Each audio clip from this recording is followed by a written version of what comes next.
تلك الرسل فضلنا بعضهم على بعض منهم من كلم اللہ. یہ سب رسولوں کی جماعت کہ فضیلت دی ہے ہم نے ان میں سے بعض کو بعض پر. ان میں سے ایسے بھی ہیں کہ جن سے اللہ نے کلام فرمایا ڈائریکٹ، اور وہ سیدنا موسیٰ علی نبینا علیہ الصلوۃ والسلام ہے. ورفع بعضهم درجات، اور بعض کے اور معاملات میں درجوں کو بلند کیا. وآتينا عيسى ابن مريم البينات وأيدناه بروح القدس، اور ہم نے عیسیٰ ابن مریم کو کھلے معجزات دیے تھے جو سورۃ المائدہ میں آئے، سورہ آل عمران کے اندر، کہ وہ کوڑھی جو تھے ان کو شفا دے دیا کرتے تھے اللہ کے اذن کے ساتھ، اندھوں کو بینائی دے دیتے تھے اللہ کے اذن کے ساتھ. اسی طریقے سے مٹی کی مورت میں وہ پھونک مارتے تھے تو وہ پرندہ بن جاتی تھی اللہ کے اذن سے. اور اللہ تعالیٰ نے ان کو یہ بھی کوالٹی دی تھی کہ وہ غیبی خبریں دیا کرتے تھے اللہ کے اذن سے. اور ہم نے ان کی مدد فرمائی تھی روح قدس کے ذریعے. وَلَوْ شَاءَ اللَّهُ مَا اقْتَتَلَ الَّذِينَ مِن بَعْدِهِم مِّن بَعْدِ مَا جَاءَتْهُمُ الْبَيِّنَاتُ وَلَكِنِ اخْتَلَفُوا فَمِنْهُم مَّنْ آمَنَ وَمِنْهُم مَّن كَفَرَ وَلَوْ شَاءَ اللَّهُ مَا اقْتَتَلُوا وَلَكِنَّ اللَّهَ يَفْعَلُ مَا يُرِيدُ. اگر اللہ تعالی چاہتا تو رسولوں کے جانے کے بعد جو ان کے فالوورز ہیں، ان کی امتیں ہیں، ان کے جانشین ہیں، وہ کبھی بھی آپس میں مت لڑتے بعد اس کے کہ ان کے پاس کھلی نشانیاں آ چکی تھی. یعنی انبیاء آ گئے، کتابیں آ گئیں، اس کے باوجود انبیاء کے ماننے والے کیوں آپس میں اختلاف کرتے رہے؟ اور یہاں لفظ ہے قتل کا، یعنی لڑائی تک بھی کرتے رہے. اللہ تعالیٰ فرماتا ہے اگر ہم چاہتے تو ایسا نہ ہوتا. ہم چاہتے سے مراد یہ نہیں ہے کہ میں چاہتا تھا کہ لوگ لڑیں. ہم چاہتے سے مراد ہے کہ اگر اللہ تعالیٰ نے زبردستی ہدایت دینی ہوتی تو ایسا نہ ہوتا. اور یہ صرف اگلے انبیاء کے ساتھ نہیں ہوا، ہمارے نبی علیہ السلام کے کیس میں بھی یہی ہوا ہے. جنگ جمل صفین نہروان ہوئی ہے جو، تو آپس میں ہی لڑے ہیں نا. تو اللہ تعالیٰ فرما رہا ہے کہ اگر یعنی ہم چاہتے تو ایسا نہ ہوتا، مراد یہ کہ اگر ہم زبردستی کرنا چاہتے ہیں. لیکن چونکہ دنیا اللہ نے آزمائش کے ساتھ جوڑی ہے تو انبیاء کا جانا امت کے لیے خود بہت بڑی آزمائش ہے. مسلم شریف میں حدیث ہے کہ جب تک میں اپنے صحابہ میں موجود ہوں نا اس وقت تک امن ہے. جب اللہ تعالیٰ مجھے اٹھائے گا تو میرے صحابہ پہ وہ فتنے ٹوٹ پڑیں گے جن کا اللہ نے مجھے پہلے ہی بتا دیا ہے. اور میرے صحابہ میری امت کے لیے امن کا باعث ہے. جب میرے صحابہ کو اٹھا لیا جائے گا تو میری امت پہ وہ فتنے ٹوٹ پڑیں گے جن کا مجھے پہلے بتا دیا گیا. یہ مسلم شریف کی حدیث ہے، اور یہ کربلا والے ریسرچ پیپر کے سٹارٹ میں نے یہ حدیث اسی حدیث سے ہی کربلا والے ریسرچ پیپر کا آغاز کیا. تو اللہ تعالیٰ مانتا ہے کہ ہم چاہتے اگر زبردستی تو ایسا کبھی نہ ہوتا. لیکن لوگوں نے پھر بھی اختلاف کیا، تو ان میں سے ایسے ہیں جو ایمان پر قائم رہنے والے ہیں اور بعض ہیں جو کفر اختیار کر لیتے ہیں. اور اگر اللہ زبردستی کرنا چاہتا تو کبھی نہ آپس میں لڑتے یہ لوگ. اللہ تعالیٰ جو چاہتا ہے وہ کرتا ہے. مراد یہ ہے کہ اللہ کو اب کوئی نہیں پوچھ سکتا کہ ساروں کو ہدایت کیوں نہیں دے دی. یہ تو قرآن میں کئی جگہ ٹاپک آیا ہے نا کہ اللہ تعالیٰ چاہتا تو سب کو ہدایت دے دیتا، لیکن اللہ نے جو ہے وہ آزمائش رکھی ہے. یا ایہا الذین آمنوا انفقوا مما رزقناکم من قبل ان یأتی یوم لا بیع فیہ ولا خلة ولا شفاعة والکافرون هم الظالمون. اے اہل ایمان، ہمارے دیے ہوئے رزق میں سے ہماری راہ میں خرچ کرو اس دن سے پہلے کہ جس دن یعنی قیامت کے دن نہ تو اللہ تعالی کوئی مال والی رشوت قبول کرے گا، نہ کوئی دوستی مانی جائے گی اور نہ کوئی دھونس والی شفاعت، اور کافر ہی جو ہے وہ ظالم ہے۔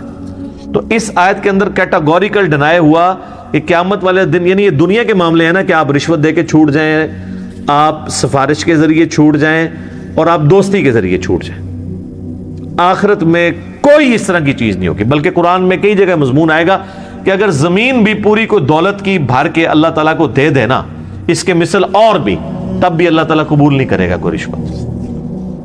اللہ لا الہ الا هو الحی القیوم، اللہ ہی ہے وہ کہ نہیں ہے کوئی معبود سوائے اس کے، وہ خود سے زندہ ہے اور باقی سب کو قائم اسی نے رکھا ہوا ہے، سب کو زندہ رکھنے والا وہ ہے، باقیوں کی زندگی اس سے مستعار ہے، اس کی زندگی حقیقی ہے، اپنی ہے۔ لا تأخذه سنة ولا نوم له ما في السماوات وما في الأرض، اور اس کی زندگی اتنی کامل ہے کہ نہ تو اسے اونگ آتی ہے اور نہ نیند۔ ہماری زندگی آپ دیکھ لیں ناقص ہے، ہم 24 گھنٹے کے اندر ایک دفعہ ضرور مر جاتے ہیں۔ موت نیند کی بہن ہے نا، اسی لیے آپ دیکھیں آپ کو جو رات کو سونے کی دعا سکھائی گئی ہے صحیح بخاری میں، اللہم بسمی کا اموت و احیا، اور اللہم باسمی کا اموت و احیا، دونوں الفاظ درست ہیں، تیرے نام سے زندہ ہوتا ہوں اور مرتا ہوں۔ اور صحیح بخاری میں جو صبح اٹھنے کی دعا ہے وہ تو ہے ہی ہے، اس میں تو ڈائریکٹ کلیئر ہو گیا۔ یہاں تو پھر بھی کوئی کہہ سکتا ہے کہ ایمبیگوٹی ہے کہ یہ اس نیند کا بھی ذکر نہیں ہے، لیکن اس میں تو واضح ذکر ہے، الحمدللہ الذی احیانی بعد ما اماتنی، یا احیانا بعد ما اماتنا، جمع کے سیغے سے ہو، وَإِلَيْهِ النُّشُورُ، تمام تعریفیں اس ذات کے لیے جس نے ہمیں مرنے کے بعد دوبارہ زندہ کر لیا۔ پھر سورہ الزمر میں بھی آتا ہے کہ اللہ تعالیٰ ہی ہے جو رات کو جب تم سوتے ہو تو تمہارے نفس کو قبض کر لیتا ہے، پھر جس کو اپنے پاس رکھنا ہوتا ہے اسے روک لیتا ہے، جس کی باقی ہوتی ہے اس کو دوبارہ واپس بھیج دیتا ہے۔ تو نیند بھی موت کی ایک فارم ہے۔ ہماری جو زندگی ہے وہ بھی ناقص ہے، ہم ڈیپینڈنٹ ہیں اللہ کے اوپر، اس اعتبار سے کہ جب چاہے وہ سانس روک لے، اور اس اعتبار سے بھی کہ 24 گھنٹے میں ہمیں ایک دفعہ سونا ہی پڑتا ہے، ادروائز آپ اگلے 24 گھنٹے، دنیا کا ذہین ترین آدمی، دنیا کا طاقتور ترین آدمی کتنے گھنٹے جاگ سکتا ہے؟ یہ بزرگ جو جاگتے رہے ہیں نا 1-1 سال یا 2-2 سال، کہانیاں نے، کوئی نہیں اٹھ جاگتے، جس کو ہے نا اس کو لے کے جاگ کے بتائے کوئی، اور کہتے ہیں جناب 3 سال تک کھایا پیا نہیں ہے۔ اس کے ساتھ اس کہانی کو کمپلیٹ کیا کریں، ساتھ یہ بھی کہا کریں کہ نہ کھادا پیتا نہ پیشاب کیتا، کیونکہ اگر کھایا پیا نہیں ہے تو پیشاب تو کھانے پینے کے ساتھ ہے نا، آپ کھانا پینا چھوڑ دیں پیشاب ختم ہو جائے گا۔ یہ ساتھ کیوں نہیں کہتے ہیں کہ 3 سال تک پیشاب بھی نہیں کیا، اور پھر اس طرح کا بندہ لے کے آنا ہے، اس کا جو ہم کریں گے نا وہ ہماری ویڈیوز میں ریکارڈ ہے، آج چھوڑ دیں۔ دوسرا ہے نیند نہیں آئے گی اور اسے اونگ بھی نہیں آتی، یعنی اتنی کامل زندگی ہے کہ ایک لمحے کے لیے بھی جھٹکا نہیں آتا۔ اسی کے لیے ہے آسمانوں اور زمین کی بادشاہی۔ من ذا الذي يشفع عنده إلا بإذنه يعلم ما بين أيديهم وما خلفهم ولا يحيطون بشيء من علمه إلا بما شاء وسع كرسيه السماوات والأرض ولا يؤوده حفظهما وهو العلی العظیم۔ کس کی جرأت ہے کہ اللہ کے حضور کسی کی شفاعت اور سفارش کر سکے سوائے اس کے اذن کے؟ ظاہر ہے کسی کی جرأت نہیں ہے۔ دنیا میں سفارش یہ ہوتی ہے کہ کسی شریف آدمی کو پکڑ کے پولیس لے گئی ہے تو ایک وہاں کا بڑا آدمی جا کے سفارش کرتا ہے کہ جی آپ کو غلط فہمی ہوئی ہے، میں اسے شروع سے جانتا ہوں، بڑا شریف آدمی ہے۔ اب اللہ کو اس طرح کی سفارش تو کوئی نہیں کر سکتا کہ یا اللہ آپ کو غلط فہمی ہوئی ہے، بندہ غلط پکڑ لیا آپ نے، ایسے تو ہو ہی نہیں سکتا۔ اسی لیے اللہ نے کہا کہ اس کی جرأت ہے کہ مجھے کہے، مجھے سفارش کرے کسی کی، کہ میرے کہنے سے نہیں۔ تو اب آپ دیکھ لیں بابوں کے بارے میں وہ دھونس کے عقیدے جو رکھے ہوئے ہیں، اسی تو آپ کو قرآن نہیں پڑھنے دیتے۔ جس نے یہ آیت پڑھنی ہے اس نے کہنا ہے کہ بابا کتوں آ گیا، اتنے کوئی بھی کھنگڑ نہیں دینا اللہ نے، سوائے جس کو اذن دیا ہے محمد رسول اللہ صلی اللہ علیہ وآلہ وسلم، اور وہ بھی ایک پوری دردناک حدیث ہے بخاری مسلم میں، حدیث شفاعت، وہ یوٹیوب پہ میرا کلپ دیکھ لیں، شفاعت رسول صلی اللہ علیہ وآلہ وسلم کا عقیدہ۔ وہ جانتا ہے جو ان سے پہلے ہو چکا، جو ان کے بعد ہونے والا۔ یعنی اللہ تعالیٰ ہمارا جس کی سفارش تم میرے پاس لے کے آؤ گے نا، مجھے پتا ہے اس نے پہلے کیا کیا اور آندہ کیا کرنا ہے، مجھے بتا رہے ہو۔ اور ایک معنی یہ بھی ہے کہ جو سفارشی بھی ہے نا، اللہ تعالیٰ ان کو بھی جانتا ہے کہ ان کا علم پہلے کا کیا تھا اور بعد کا علم کیا ہے۔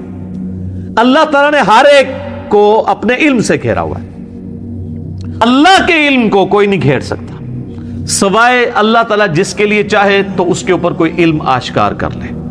یعنی اللہ تعالیٰ کے علم کو کوئی اور مخلوق نہیں گھیر سکتی، اللہ نے سب کو اپنے علم سے گھیرا ہوا ہے، سوائے اس کے کہ وہ جو سورہ آل عمران میں بھی آتا ہے 179 نمبر آیت میں، کہ اللہ کی یہ شان نہیں ہے کہ وہ اپنے غائب کے اوپر کسی کو اطلاع دے سوائے اپنے پیغمبروں کے، اور تمہارا کام ہے اللہ اور اس کے پیغمبروں پر ایمان لاؤ۔ پیغمبر وہ ہستی ہوتی ہے کہ جس کو اللہ تعالیٰ غیب کی خبریں دیتا ہے، غیب کا علم دیتا ہے اتنا جتنا اس کے لیے پسند فرماتا ہے۔ علم الغیب کے اوپر میرا مسئلہ نمبر 6A اور 6B آپ دیکھ سکتے ہیں، وہ ڈیٹیل ٹاپک ہے۔ تو جتنا جس کے لیے چاہتا ہے اللہ ظاہر فرماتا ہے، اور جس کے لیے نہیں چاہتا ظاہر نہیں فرماتا۔ اچھا، یہ اب بعض علم الغیب ایسے ہیں جو اللہ تعالیٰ نے انبیاء کرام کو دیے، اور بعض یہ ہیں جو ہمارے اعتبار سے وہ آپ سمجھ لیں ان سین علم ہے، لیکن چونکہ وہ فزیکل ورلڈ کے ساتھ تعلق رکھتے ہیں اس لیے ہم اس کو علم الغیب کا لفظ تو نہیں بول سکتے، لیکن چھپے علوم ہیں۔ جیسے سائنٹیفک جو بڑے بڑے راز ہیں اس کائنات کے، وہ لوگوں نے دریافت کیے۔ میگنیٹک فیلڈ کا دریافت کرنا، کمپاس بنا لینا، فیراڈے نے 800 سے 200-300 سال پہلے ہی ہوا نا بجلی والا معاملہ۔ دنیا میں بجلی آئے ہوئے میکسیمم 150 سال گزرا ہے، اس سے پہلے بجلی نہیں تھی۔ تو ایک انسان پہ اللہ نے راز کھولا ہے نا کہ اگر کسی کنڈکٹر کو میگنیٹک فیلڈ کے اندر موو کیا جائے تو اس میں وولٹیج پیدا ہو جاتی ہے، EMF انڈیوس ہو جاتی ہے۔ یہ فیراڈے کو اللہ نے راز سمجھا دیا نا، نیوٹن کو کئی ایک چیزیں باتیں سمجھا دی، آئنسٹائن کو سمجھا دی، تیل زمین سے نکل آیا، گھڑی بنا لی، اتنی ساری چیزیں ہیں، جہاز بنا لیے، جیٹ انجن بنا لیے۔ تو یہ اس کائنات کے راز اللہ تعالیٰ لوگوں پہ کھولتا ہے۔ اسی کی کرسی نے آسمانوں اور زمین کو گھیرا ہوا ہے، اور اللہ تعالیٰ کو زمین و آسمان کی حفاظت کرنا کوئی مشکل نہیں ہے، تھکا نہیں دیتی یہ چیز، اور وہ بہت بلند ہے اور عظمت والا ہے۔